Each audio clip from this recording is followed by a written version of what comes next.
Is it even possible to find success as a writer? It seems that less and less people are reading every day.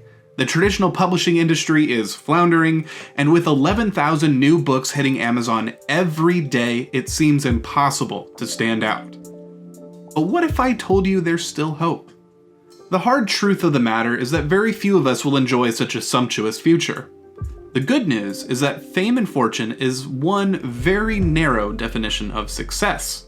There are other avenues to excel as a writer, and all of them are determined by you. In this video, I will discuss what success looks like for a writer, and how simply changing your mindset can dramatically improve your relationship with the craft. I'll also discuss why writing and doing what you love for a full-time job is a misleading and pernicious fallacy.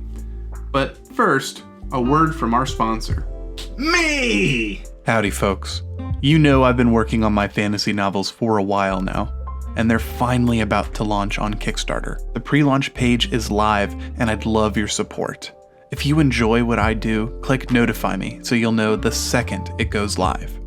Since you're watching this video, you know that writing is not my career. That's why I need your help. Contributions from this Kickstarter go directly to production of not only my books, but other books in the future. You're paving the way for future indie authors. Let's make this happen together. When you're thinking of becoming an author, or questioning your decision to become one, the first question you need to ask yourself is this: do I want to write because I love to write, or because I need a job?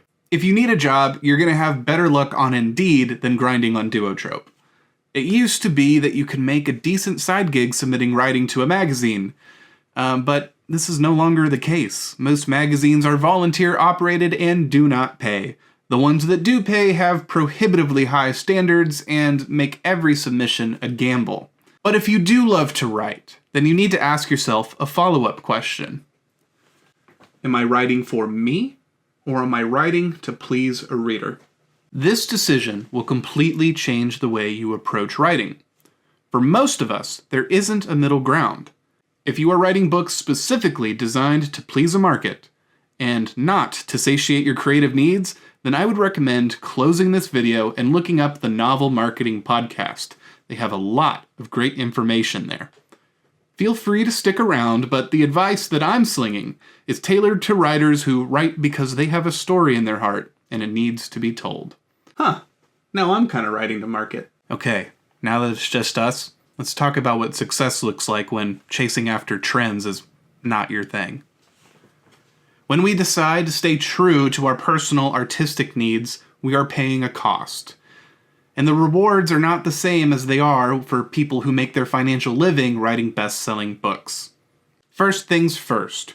Writing what you love, and further doing what you love, is not likely to earn you a livable salary. I'm sorry, but that's just how it is. There are very few people out there who make a decent living doing what they are passionate about.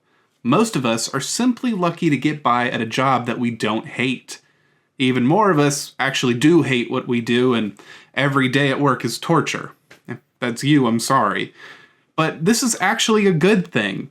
You love writing, don't you? Of course you do. You're watching this dinky little YouTube channel because you love writing that much. Have you ever worked a job that's related to one of your hobbies? It's not what it's all chalked up to be. In my last video, I talked with C.D. Jensen, author of The Crown and the Caged God, about how we both prefer making our living with our jobs, not our writing. Both of us are professional writers, but we both happily collect paychecks elsewhere. Jensen is a professor, and so he enlightened me to a storied history of various studies showing that our intrinsic motivation to do something, like write, build a computer, exercise, or cook a meal, is removed and replaced by the extrinsic motivation of getting paid when it becomes a job. Suddenly, that activity becomes labor. What once was pleasurable to do just for the sake of doing it is now motivated only by money, and when that motivation is removed, that activity that used to be amazing is now completely worthless. In other words, doing something that you like as a job can completely ruin that thing that you like. Writing is the same way. There are countless studies supporting this, and I will cite my sources as usual, but I'm confident that most of you watching have experienced this firsthand. It's happened to me 3 times, and I'll quickly, anecdotally, tell you what happened. When I was 18, I worked at an event company to put on local rock shows. I wanted to be a rock star, and I thought this would be the way to put my band on the map.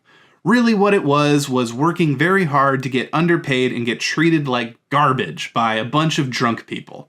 It ruined music for me for years, and I only just recently reconnected with my love of playing guitar. When I was 23, I worked at a coffee shop for a month and a half. I got fired. Partially, it was kind of unfair. On the other end, it was entirely justified. I wasn't my best self at that job, and I didn't really make a good impression. I'm actually kind of embarrassed to this day about my behavior there. I used to go to coffee shops all the time to read and to study, and I really enjoyed the ambiance. While it's probably good for my wallet, I don't go to coffee shops anymore because every time I walk inside one, I think about the worst job I've ever had. And lastly, my day job is in IT. That's what got me through college. It's what I'm doing now as I look for another future. And one of my primary responsibilities is fixing the gaming computers that my company sells to customers. I used to really love building computers and tinkering with old computers, and now that has become a chore. Where once it was like Christmas Day every time I had a pile of new PC parts, now I just have projects piling up waiting for me to work up the energy to do them. So what's the moral of all these stories? If you love writing, like truly love it, like this is your passion, you should think twice before putting the strain of your financial burdens on the fragile spine of your passion. Selling books is not a reliable source of income. Salaried positions full-time that involve writing or any sort of creativity are nearly impossible to get with about 1,000 people applying for them, and so writing is a uniquely perilous road, fraught with frustration for those who really, really want to make it a living.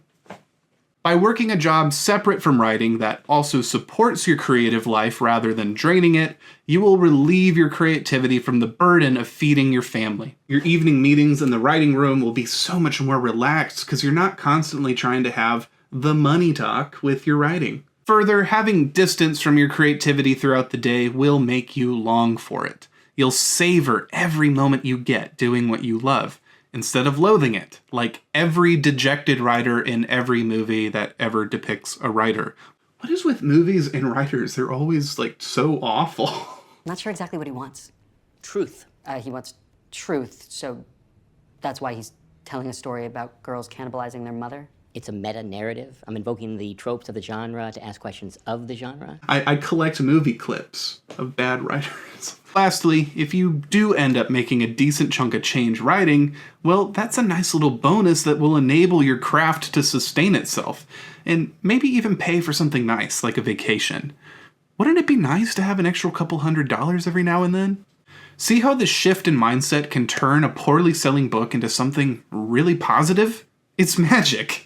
Okay, slow down, Timmy. I can hear you clacking on your keyboard all the way from Lawrence County. You're probably wondering how you'll possibly have the time to write and publish books and stories if you're working on something else full time.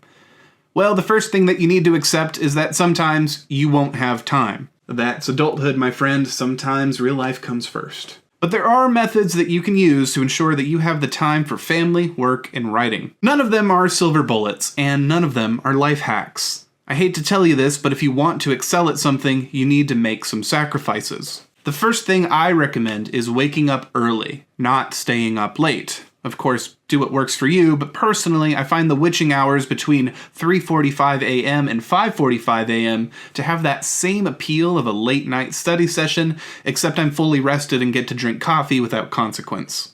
Waking up early, I also get the wonderful benefit of going to sleep with my fiancé at the same time, and we get to have the whole evening together uninterrupted. It's not always easy to do this. If I had to guess, I probably only have about a 58% attendance rate. Waking up early enough to work deeply requires that I go to bed by 8 p.m. and that my dogs aren't waking me up all night, which frequently happens as where I live there's tornadoes and thunderstorms all throughout the summer. You will also need to spend more time writing and less time on recreational hobbies.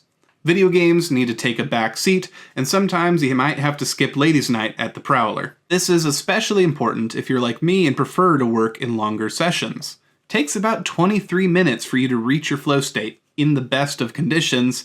And so for me, 30 minutes is just not enough to make meaningful progress in my manuscripts. Lastly, and this is the hardest one, but it is very helpful to find a job that pays what you need to live and leaves you with enough free time and energy to write. If you can write at work, even better. Brandon Sanderson wrote all night at his college night shift job at a hotel. As an IT professional, there are several moments where I'm waiting for something to update or for a server process to run, and I can pop on my computer and bang out some sentences. It's not ideal. Writing at work rarely presents an ideal environment, but if you're crafty, you can squeeze out a few more pages here and there, which does add up over time. Okay, so you've changed your mindset. Money doesn't equal success. Check. You've made some time. You're getting up early, watching less Netflix, and stealing time between meetings to write a few lines of dialogue. Check. The last thing that you need is a community. This is how you are going to improve. This is how you will deeply connect with the craft of writing. What I love most about The Arcanist, which is really just my passion project disguised to look like a business, is that my advocacy and interactions with other authors has fostered a small but dependable group of artists that consistently help out to elevate each other. For example, Lee Patton, co-founder of the literary fantasy magazine, edited my book, Ashen Rider, while I edited his book, A Valley of Shadow, which is the first Arcanist published novella. It's available now online, but it'll be available in paperback on Halloween. Ooh. This led to an amazing melding of minds, which challenged both of us to grow and polish our stories beyond what we could have done on our own. We traded our services. The Arcanist is really more like a coalition of artists with a common goal than it is like a traditional business, but the point is to create and share art, not to get rich.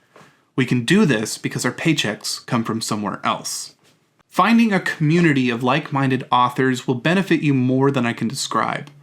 You just need to do it. Find your people, share your work. You will enjoy a lot more satisfaction than if you were just to file all your writing away into a cabinet, or submit in isolation only to receive an endless stream of generic rejection letters. Be generous. Offer your help to others, and others will offer to help you. That's part of what I do here on YouTube. It's not the AdSense, trust me. Have you noticed that of everything I've suggested, nearly none of it had anything to do with making money? That was by design. Writing and storytelling should be about enriching your life and the lives of those you share it with, not about getting a paycheck. If you put pride into your craft, learn endlessly, and apply what you've learned towards improving, in other words, if you write well, then readers will discover your work, and you will make meaningful connections with other people. Even if you have no interest in writing to market, if you have a story worth telling, it's imperative to do everything you can do to share it. Marketing is still important. Making your work accessible and professional is still important. But it's not the end of the world if you don't sell enough books to make a middle-class salary. Thanks for watching to the end. If you found this video helpful or enjoyable, give it a like and a subscribe so you don't miss the next one. Remember to check out The Arcanist. Our complete 2025 selection of magazines are available now. Magazine subscribers get both issues and access to our complete online archive. This is the best way to support what I do. If magazines aren't your thing, I'm also on Substack, where I publish free written articles to companion with these types of videos, and paid members get early access to videos, my podcast, and exclusive content that will be available at some point. Until next time, keep writing, keep revising, and keep waking up early.